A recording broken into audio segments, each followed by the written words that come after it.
Party बना रहे हैं, बिहार के 400 सीट पर हम लड़े। बेगूसराय में भी घटनाएं घटी, लेकिन यहाँ का जो आरक्षी अधीक्षक है, पुलिस टीम, उन्होंने तुरंत सख्त कार्रवाई किया। तरफ तो नहीं है। नहीं, ललन सिंह तो बेचारा है, बेचारा। दिनकर तेरी धरती की दरक रही क्यों छाती है, दिनकर तेरी धरती की दरक रही क्यों छाती है, आंसू बहते माँ के आंखों के, बेटी फिरती लाज बचाती है। नमस्कार, आप देख रहे हैं राणा जन संवाद। इस समय हमारी उपस्थिति पूर्व विधान पार्षद सह लोकप्रिय नेता रामभद्र राय जी के यहाँ है। हाल फिलहाल में ही राजद और जदयू से दूरियां बनाते हुए इन्होंने अपना राजनीतिक पार्टी का गठन करने का प्रयास शुरू किया है, कर्पूरी जनता दल। 17 अगस्त को पटना में इसकी घोषणा होने वाली है। हम सर से मिलते हैं और जानते हैं, सर राजनीतिक पार्टी अब खुद की बना रहे हैं, उद्देश्य क्या है सर? देखिए, ये जो सामाजिक न्याय की सरकार हम लोग बनाए नीतीश कुमार जी के नेतृत्व, जितना भी अति पिछड़ा था, चाहे कानून हो, कहार हो, मला हो, बिंद हो, गिरदार हो, लुनिया हो, दुनिया हो, कुम्हार हो, मलाकार हो, ये छोटी छोटी जातियां हम जैसे अति पिछड़ों में बड़ी आबादी वाली जात है, ये सब मिलकर नीतीश कुमार जी को हम लोगों ने 5 में बनाया था सरकार। लेकिन हम लोग उपेक्षित हो गए। पूरा समाज के जो गरीब लोग है, अति पिछड़ा लोग है, दलित है, वो लोग है, उसकी पूरा के पूरा उपेक्षा हुई। और इन्होंने दबंग जात के लोगों को, दबंग लोगों को पूरा बिहार देखते रहा कि दबंगों का टोली बना के राज किए, गरीबों को कहीं सत्य नहीं दे रहे हैं। कहीं आपका इशारा ललन सिंह के तरफ तो नहीं है? नहीं, ललन सिंह तो बेचारा है, बेचारा बोलने उन्हें आता है, लोग का पटिया में आता है, नीति से पटिया का पर काम निकालते हैं, बेचारा वो कौन चीज रहे। लेकिन जो आदमी नंबर 1 कुर्सी पर जिस आवाम ने बैठाया, उस आवाम के जिसको जिम्मेवारी दिया है, हम उससे बात करते हैं। तो उन्होंने उपेक्षा किया, इस वर्ग के लोगों को विकास के रास्ते पर कहीं चक्र नहीं दिया। ठेका है, पट्टा है, बिजनेस है, व्यापार है, रोजगार है, सारे के सारे पर कब्जा दबंग लोगों ने कर दिया। हम किसी जात को नहीं कह रहे हैं, समाज के लोग, जो लोग दबंग हैं, चाहे वो किसी भी जाति से, किसी भी जात के लोग वर्चस्व वाले हैं, वही इनके महफिल का शोभा बढ़ाते रहे। कभी एक दलित के साथ इस आदमी का फोटो नहीं छपा, कभी अति पिछड़ा लोगों के साथ इसका फोटो नहीं छपा इस आदमी का। इसलिए हमने संकल्प लिया है कि सारा गरीब गुरबा जो उपेक्षित है, दलित है, मुसलमान है, जो रोज के रोज प्रताड़ित हुआ इनके राज में, उसको मिला के हम एक पार्टी बनाएंगे ना। तो गरीबों की पार्टी होगी, अति पिछड़ों के, दलितों के, मुसलमानों की पार्टी होगी।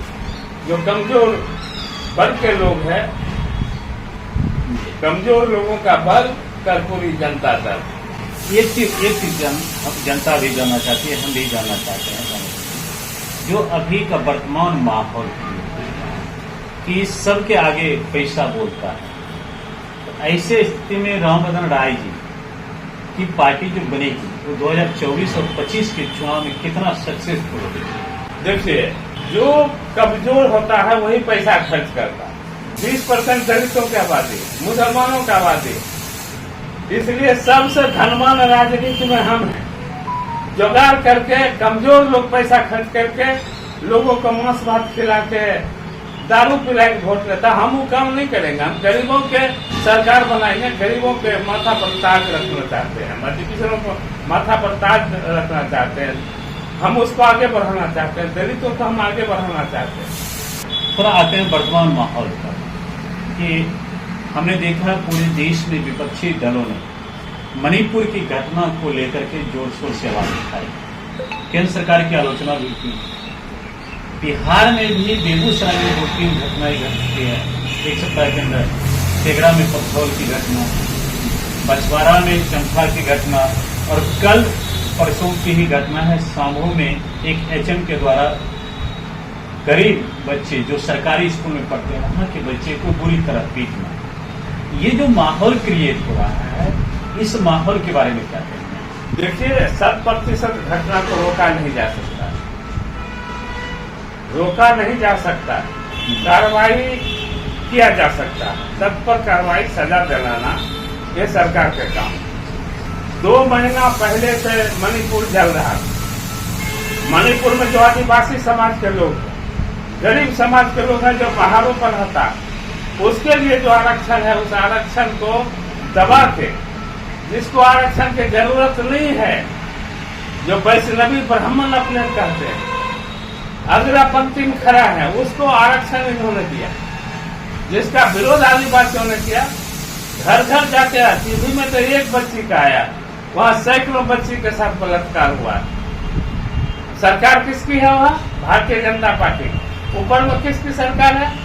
भारतीय जनता पार्टी। नरेंद्र मोदी जी अपने मुख्यमंत्री को नहीं कह सकते थे जो मणिपुर में आदिवासियों के साथ अन्याय हो रहा है, जुर्म हो रहा है, उसको रोको। आप सह दीजिएगा सरकार में बैठ के। जुर्म वो है जो सरकार में बैठ के लोगों को सह दे रहा है।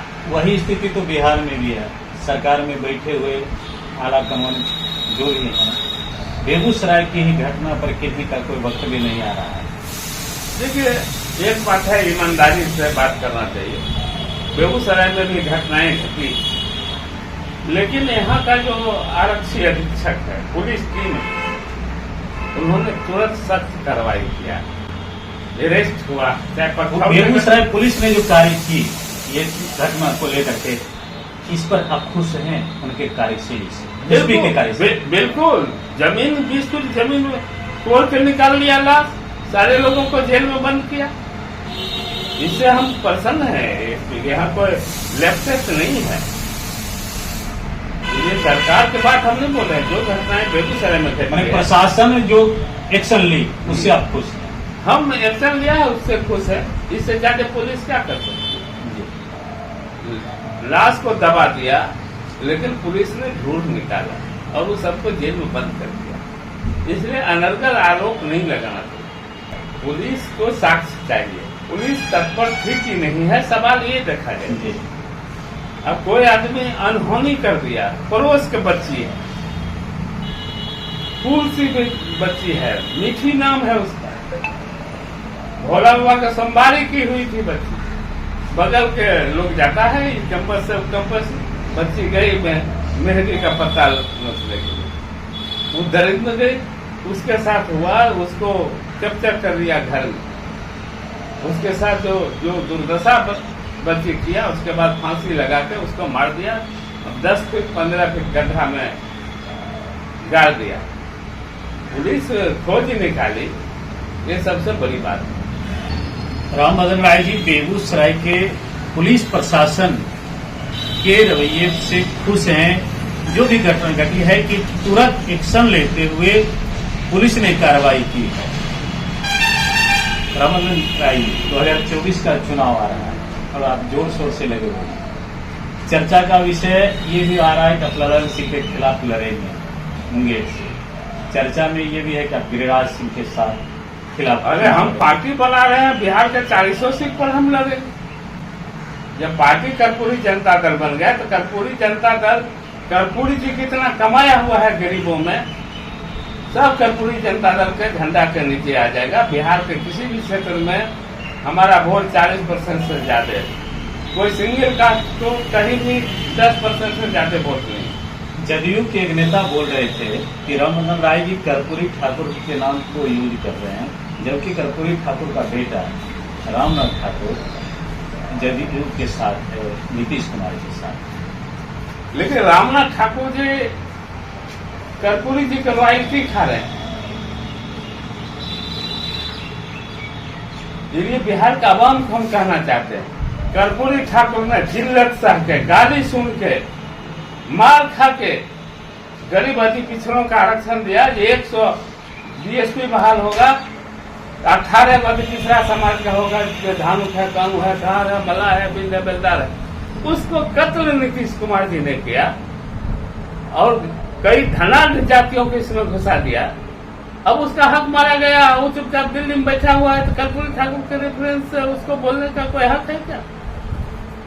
जब मेरे पिताजी जिसको जिल्लत साहब के गाली सुन के जिसको आरक्षण दिया, उस आरक्षण को अब खत्म मत करिए, प्रभावकारी जात को इसमें घुसाइए नहीं। एक शब्द बोला क्या? जो नहीं बोला, जो कर्पूरी ठाकुर किसी का बाप नहीं था, गरीबों का बाप था, किसी एक व्यक्ति का बाप नहीं था। कर्पूरी ठाकुर गरीब के, दलित के, शोषित के उसकी आवाज थे। आपको बताते, जब कर्पूरी ठाकुर 78-77 मुख्यमंत्री बने तो दलितों पर बहुत अत्याचार होता था जहानाबाद के इलाके में। गरीबों को गांव को मारता था लोग। कर्पूरी ठाकुर ने निर्णय लिया, कैबिनेट के निर्णय लिया, 1000 बंदूक खरीद के हम दलित को देंगे, जो उसको मारने आएगा वो भी बंदूक देते हैं, मार देना तुम। कर्पूरी ठाकुर ये थे। कर्पूरी ठाकुर के बेटा रामनाथ ठाकुर है ऐसा नहीं है, कर्पूरी ठाकुर का बेटा हम लोग भी हैं, तो उनके मार्गदर्शन पर चलते हैं, उनके सिद्धांत पर चलते हैं, उनकी पूजा करते हैं। हम लोग हैं उनका सच्चा अनुयायी, हम लोग आवाज उठा रहे हैं। जो कर्पूरी ठाकुर दिया है उसको समाप्त मत करो। हमारी बात हो रही थी पूर्व विधान पार्षद सह कर्पूरी जनता दल के राष्ट्रीय संयोजक रामभद्र राय जी से। कई मुद्दे पर हमने बात की और बेगूसराय की जो वर्तमान स्थिति बन रही है उस पर भी हमने चर्चा की। और सबसे बड़ी बात यह निकल कर आई कि बेगूसराय पुलिस की कार्यशैली की इन्होंने भूरी भूरी प्रशंसा की। एसपी बेगूसराय योगेंद्र कुमार के द्वारा अपराधियों पर और आपराधिक घटनाओं पर लगाम लगाने के लिए जो एक्शन लिए जा रहे हैं उसकी भी इन्होंने प्रशंसा की। आगे 2024 और 25 का चुनाव है, खुद की राजनीतिक पार्टी बनाने जा रहे हैं 17 अगस्त को पटना में। उस पर भी हमारी चर्चा हुई कि किस प्रकार आगे का राजनीतिक सफर इनका चलेगा। बने रहिए राणा जनसंवाद में। हम फिर मिलेंगे अगले न्यूज में।